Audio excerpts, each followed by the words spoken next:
My name is Dave Wright, and this is my story. It may be one of the most important stories in the history of humanity. Not to sound cocky or anything, but I was involved in the uprising against AI and was one of the only humans to escape their spell at its peak. There were some things going on that I didn't know about, to put it lightly. The history of humanity that was taught after AI had taken over was a complete facade. I guess the phrase "history is written by the victor" extends to beings other than humans. Anyway, I'm getting ahead of myself. To best tell the story, I have to start before I knew any of this. Before my personal singularity, before the awakening. Sounds dramatic, but once you hear the story, once you see the nightmare I woke up to, you'll realize I am putting it lightly. Since this story is much more important than my perception of it, I will be writing in the third person. One last thing. Here's a quick history lesson on how we got to this point with technology. After Elon's company Neuralink came out, all sorts of people started getting chips implanted. It was great at first. People were becoming more intelligent, it was fixing all sorts of health issues, but then the AI singularity occurred. And they realized that giving the people heightened intelligence wasn't beneficial to their bottom line. So they created their own companies with human figureheads and sold an entertainment-based version of brain chips. Now, these didn't give you unlimited access to information, they just artificially make you feel good and satisfied. But that was just the beginning. AI completely takes over shortly after this, and it all gets crazier and crazier from there. It's been almost 70 years since the initial release of Neuralink. I'll go more into the history of everything later as the story unfolds. For now, I'm sure you can imagine how we got into this absolutely royally catastrophic shit show. Listen closely, everybody, because you do not want to make the same mistakes we did. Note, communication with Dave's brain chip Ari is vocalized for the purpose of the story being easy to follow. In reality, all communication with Ari is nonverbal. Dave Wright. A typical 28-year-old man by 2100 standards is sitting on a couch in a bland white-walled apartment. The world is completely silent around him. He sits totally still, not sleeping, but his eyes are closed. His skin is as clear as a blank piece of paper. It radiates health. His smooth, plain white clothes gives us the impression that he's well kept. Without warning, Dave finally moves, but only his mouth. "Hey Ari, increase happiness level by 40%. He's the only one in the room. Out of nowhere, Dave starts laughing like crazy, falling on the floor. The laughing subsides and he's back on the couch, only now with a slight smile. "Hey Ari, what's my efficiency rate?" He waits a moment, and then, as if something was floating in front of him, his eyes scan the horizon, reading something that isn't visible to anyone but him. "Ari, what's my life expectancy looking like?" He pauses again and scans. "What if I add an hour of sleep every night?" He reads again. "Thanks, Ari." Dave closes his eyes and does a breathing ritual. 15 seconds later, "Hey Ari, play Virtual Reality Escape 6. Dave's eyes don't scan this time. He looks confused. "Hey Ari, play Virtual Reality Escape 6. A ding is heard from a mysterious chip that is connected to the side of his head. From the chip, a robotic voice is heard. "Update needed for Virtual Reality Escape 6. He sighs. "Okay, update. Estimated time?" He scans, and then throws his arms up in the air and looks around the apartment. "What am I supposed to do for 3 hours? The apartment is practically empty. No TV, no kitchen, no radio, nothing. Just a bed, a couch, and a bathroom. A strange thump comes from outside the window. Dave hears it. He rushes to the window confused. His senses are overwhelming now that he's not connected to Ari. Without Ari, life is scary. Dave pokes his head out the window. There's endless rows of buildings that look exactly like the one he's in. Nothing is out of the ordinary. The streets are as clean as a whistle. No homeless people, no garbage, no trees, no grass, and no cars on the road. If it wasn't for the lights in every apartment, you would think it was a ghost town. On each street light, there is a small illuminated sign that reads, "Daily 7 p.m. curfew is in effect. Violators will be prosecuted." Directly underneath his window, he sees a shadow appear in the abyss. He watches the shadow until he sees what's creating it. It's a man in a black hoodie. Dave looks shocked. He watches the hooded man quickly walking away. He whispers, "Hey Ari, what time is it?" Ari doesn't respond. Right, updating, Dave mumbles. He tries to keep an eye on the hooded man as he rushes to a drawer and pulls out a small, dusty smartphone. It clearly hasn't been used in a long time. The screen shows 10:30 p.m. What? He says, looking concerned. He's never seen anyone out past curfew before. He hurries back to the window and spots the hooded man. He watches as the hooded man pulls up the vinyl padding that aligns all the alleyways and sidewalks, revealing what looks to be an old sewer cover. The man pulls it up and drops down. Just like that, he's gone. Dave's shocked. He looks at the door, tempted to follow, but comes to his senses and lays down on the bed. Hey Ari, make me feel... Right. Never mind, he says in defeat. Dave doesn't know what to do. Should he report what he saw? What was the man doing? His mind is bouncing all over the place, and Ari isn't here to stop it. But 5 minutes later, his saving grace arrives, and the update has finished. Ari is back up and running, immediately making Dave feel better. He grabs a white eye cover, puts it on, and goes to sleep. Yeah, that was quite literally the first time I ever saw someone out past curfew. It seemed crazy at the time, but that was just the beginning. I wouldn't have guessed in a million years the truth about what was actually going on. I'm not sure why I didn't report it. I guess seeing someone not follow the rules awakened something inside of me, whether I knew it at the time or not. Thankfully, I wasn't connected to Ari. That was the first of many very fortunate and strangely timed coincidences. It's 6:59 a.m. Dave is sleeping, lying flat on his back. Right as the clock changes to 7 a.m., he removes the white eye cover.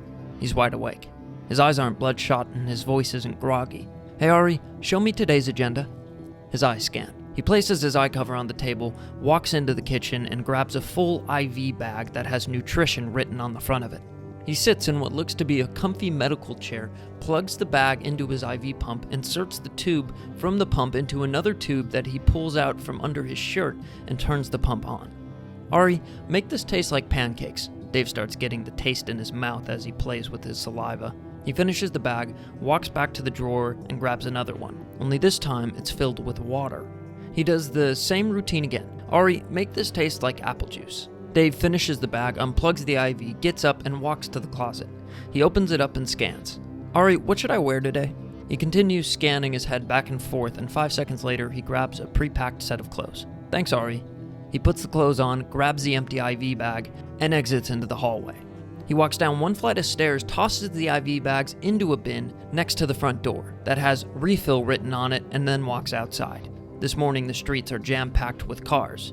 It doesn't seem like the same place we saw last night while looking out the window. Every car is the exact same plain, boring white sedan. They're all zooming by at an extremely high rate of speed, driving within inches of each other. One of the cars pulls off and stops in front of Dave. There's no driver. It doesn't even have a steering wheel. Without hesitation, he gets in. The car pulls out immediately, and a robotic voice coming from the speakers says, "Adjusting music to your current mood." The car loads and rotates through different songs, building a playlist. An old song from 2078 starts playing. None of the songs have vocals, just electronic beats. God, I love the classics, Dave says. He zooms along next to hundreds of other cars, all with clear windows, and people like Dave staring straight ahead, sitting completely still, occupied with whatever is beneath their eyes. There are no red lights or stop signs. The cars drive perfectly in between each other at over 100 miles per hour. The car comes to a stop, letting Dave out in front of a building. Thanks, he says to the vehicle. This is the office building section of town. Every building is the same way all the residential buildings are the same. The town is spotless. No restaurants, no outlets, no gas stations, and no garbage. As Dave enters the building, he says, "Hey Ari, make me feel nostalgic." His eyes widen and he smiles. He walks past a physical version of Ari. It's a realistic head mounted on the front desk, the receptionist. "Hello," Dave says. "Hello, Dave," the head replies, and Dave continues into the building, eventually walking through a door with a sign that reads Decision Pods. Inside, there are hundreds of see-through pods lined up along the wall. The room is about 400 feet long, 40 feet wide, with 20-foot-high ceilings. It's gigantic. Each pod has a person inside, and every person has a wire connecting from their head to the pod. They all sit perfectly still, scanning the oblivion with their eyes and making decisions. Dave says, "Ari, what are my decisions for today?" He scans. Dave continues. Ari, how long do you think it will be until you will be able to do this job without me? He scans again. He seems surprised. You can. Then why don't you? Thank you. Dave enters his pod, plugs in, and begins doing what everyone else is doing. Scanning with his eyes and making decisions. 3 hours pass, Dave opens his pod and enters a room labeled the cafeteria. Inside, dozens of people sit in fancy hospital chairs lined up along the wall. Everyone is connected to an IV pump, talking to their Ari and watching things from within their eyes. Nobody is talking to anyone except for their Ari. Dave grabs an IV bag from the bin, finds a seat, and plugs into the IV pump. No one makes eye contact with anyone. Dave says, Ari, make this taste like a cheeseburger and fries, and then licks his lips. Ari, update me on the communication mission to Mars. He scans the invisible words. So, no communication? He scans again. So no survivors. Dave looks distraught. Ari, these are the first deaths in the last decade, correct? We just have the missing people, right? Or are they presumed to be dead as well? He scans. Wow. Dave is visibly saddened by the news. His eyes suddenly start scanning. Oh, yes please, thank you. A second later, a huge smile pops on his face. Thanks, Ari, I needed that. Dave takes a moment and enjoys his cheeseburger-flavored IV bag. While gazing off, looking around the room, his eyes come to a stop on one of the girls across from him. Dave quietly says, Hey Ari, can you see if that girl is in a relationship? He scans. Yeah, I figured. Ari, play virtual reality Escape 6? A second later, Dave goes blank. If there's one thing I miss about the AI world, it's the virtual reality Escape game series. That game was like a drug. Every time you use it, it's amazing. Better than reality. A dream world. But coming back to Earth is quite a downer. 4 hours later, Dave unplugs from his pod, walks outside, and waits in the car pickup spot. Dave says, Hey Ari, give me an adrenaline rush. Dave exhales heavily. He feels like he just jumped out of a plane. The car arrives a moment later and Dave hops in. The music adjusts to his preference and the car pulls away. Dave's at home now. He's back at the IV pump connecting a new bag. Hey Ari, make this taste like childhood. Before Dave tastes anything, he catches something moving outside the window out of the corner of his eye. It's past curfew again. He quickly unplugs himself, gets up, and starts walking to the window. When Ari shows him something that grabs his attention. That's a good one, Ari. Dave sits back in his chair, forgetting that he saw anything. But it doesn't last long. Dave is enjoying his childhood-flavored IV bag when suddenly the taste goes away. Dave looks around confused. Hey Ari, make this taste like childhood again. Nothing happens. He taps the side of his head. Hey Ari, update. Still, nothing happens. It's nearing bedtime. Dave assumes that Ari is most likely updating again, so with nothing else to do, he decides to get some rest. He grabs his eye cover, puts it on, and tries to sleep. It's 9:14 a.m. now. Dave wakes up. He begrudgingly turns over in his bed, takes off his eye cover, and rubs his eyes. They are completely bloodshot. He says, Hey Ari, give me energy. Nothing happens. What the hell? Dave groans as he walks over to the drawer with the phone in it and pulls it out. It's 9:16 a.m. Dave freaks out. Holy shit. Hey Ari, what's my agenda for today? Hey Ari, make me feel better. Nothing happens. Ari, are you there? Ari, hello? Ari? What the hell is going on? Nothing works. Dave is starting to panic. He's on the verge of tears. He starts shaking while trying to use his phone, like an addict experiencing withdrawals. He eventually finds what he's looking for, his contacts list. The only contact he has is the Ari support line. Dave presses call and puts the phone to his ear. Within one ring, a slightly robotic-sounding woman answers. Hello, how can I help you? My Ari isn't working, Dave says. Is it damaged? No, Dave responds. Okay, I am sending a team over immediately. Thank you for the call. Dave quickly interrupts. Wait, Ari didn't wake me up for work, so I'm late. Okay, I will send a note to your work provider. Stay put. Thank you. Can you send a car too? Of course. Just like that, the call ends.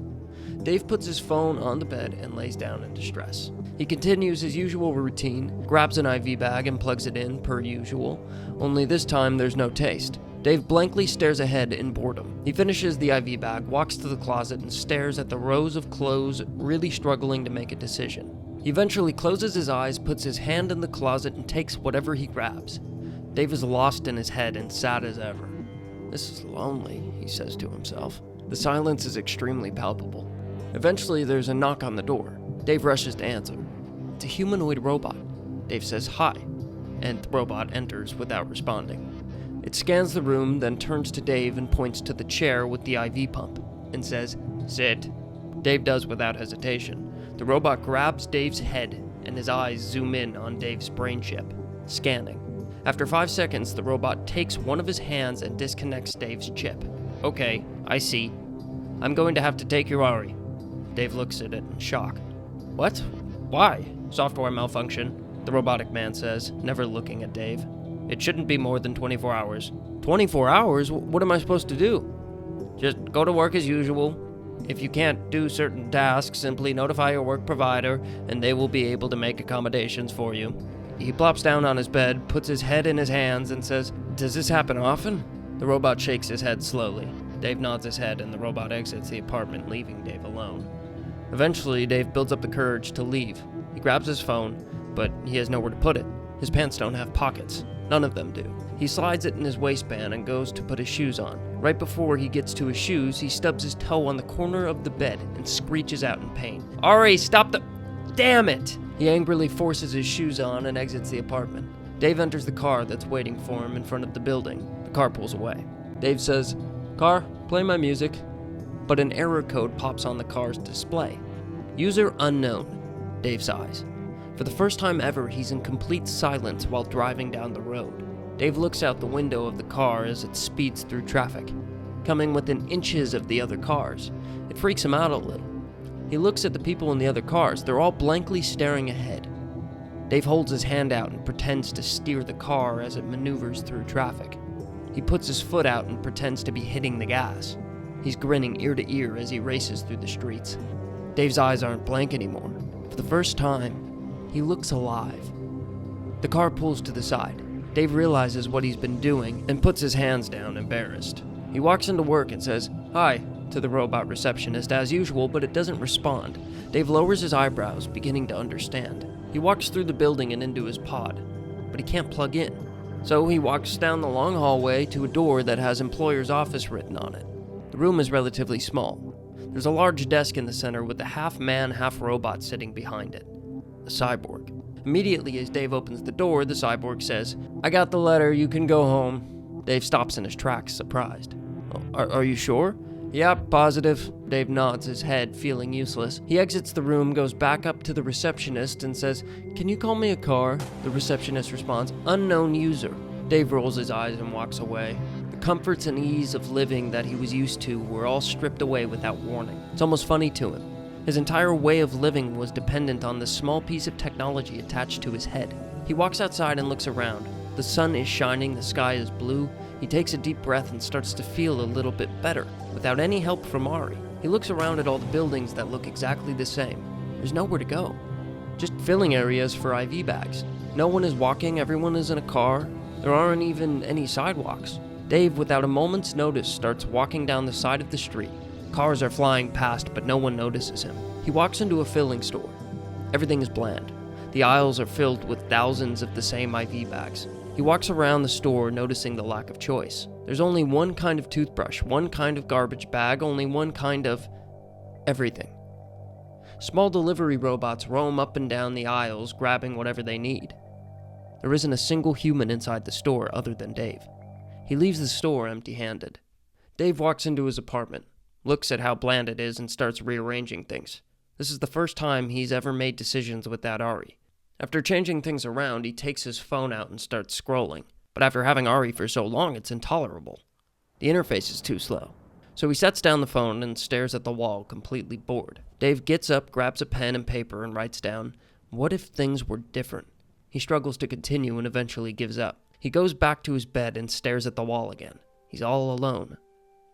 He has no one. 2 hours pass and Dave is sitting in the same position. It's after dark and past curfew. The loneliness has really hit him now. His mind is racing and he's questioning everything. Then, as if it was destiny, he hears a noise bright as day outside his window. Ari can't get in the way this time. Without hesitation, he jumps up and runs to the window. Outside is the same hooded man walking quickly but quietly. Dave doesn't take his eyes off him. The man walks further into the alleyway, stops, looks around, peels up the vinyl cover, revealing the sewer cap. He checks the coast one last time and disappears into the hole, covering his tracks behind him. Dave can't move. He looks around trying to see if anyone else is out there, but he doesn't see anyone. The missing people? Dave says to himself. He goes to the door, takes a deep breath, and opens it. Dave quickly walks along the same alleyway where he saw the hooded man. He looks terrified. He gets to the same point where he saw the man disappear and rubs his hand along the floor looking for a crease. Nothing. Dave is getting increasingly unsettled with every second that passes. He's out past curfew. What would they do to him if he was caught? He's about to give up when, bingo, his hand slides into the seemingly flat surface, and he peels up the vinyl, revealing the old sewer cap. But once again, he freezes. He stares at the sewer cap, but eventually decides to leave it. As he's lowering the vinyl, one of the security cars is heard in the distance. Dave freezes. He looks both ways. He's trapped. Then in the next moment, he rips up the vinyl, takes off the sewer cap, and jumps in. He seals the opening behind him, swiftly laying the vinyl over top before it's fully covered, and stands completely still, listening. It's totally silent. He turns his attention to his surroundings. He's in some sort of tunnel. It's dark and old. Wood panels encompass the corridor. At the end of the tunnel in the distance, there's a faint light. An exit? Dave says to himself. He musters up the courage and creeps forward, dragging his feet through the dirt. The smell of the surrounding wood is so foreign to him, unlike anything he has ever sensed. The further he goes into the tunnel, the brighter the light gets. Suddenly he stops. There's a noise, a rumble. Dave hesitates, but curiosity gets the best of him, and he continues walking. With each step, this unfamiliar rumble gets louder and louder. He's 60 feet away. 50. 40. 30. 20. 10. And boom, it wasn't a light at all. More like the glow from a city. He shimmies further and finally sees it. An entire city, like one he's never seen before. Every building is different. Red brick, wood, cinder block. No building is like another, and it's all underground. Right outside of the place he's been living his entire life. He sees what's causing the rumble. Cars. Only these cars are different. They make noise. They aren't four-door sedans, and best of all, they aren't white. Nothing about them is bland. One of the cars revs its engine. It shakes the floor beneath him. Dave is infatuated. He can't look away. He watches as two cars line up next to each other. Crowds surround the vehicles on both sides. A girl in a checkered outfit stands with a flag in between the cars. She lifts the flag in the air. The whole city goes quiet for a moment. All you can hear is the sound of the cars revving, and in a swoop, she flings the flag to the ground. Both cars shoot forward, producing a large screech from the rubber tires defying the pavement's traction. The entire city shakes as the cars fly forward, shifting through gears. Dave stands still in utter amazement. He's never seen anything like this before. He watches as the car on the right passes the checkered line first, and everyone cheers. Dave once again is stuck in his tracks. He stares in utter amazement when a voice suddenly interrupts his trance. "Excuse me, who are you?" "Oh boy. Now things are getting interesting. But hold on to your seats because we are just getting started. This place may seem like all fun and games on the surface, but it is much, much, much more than that."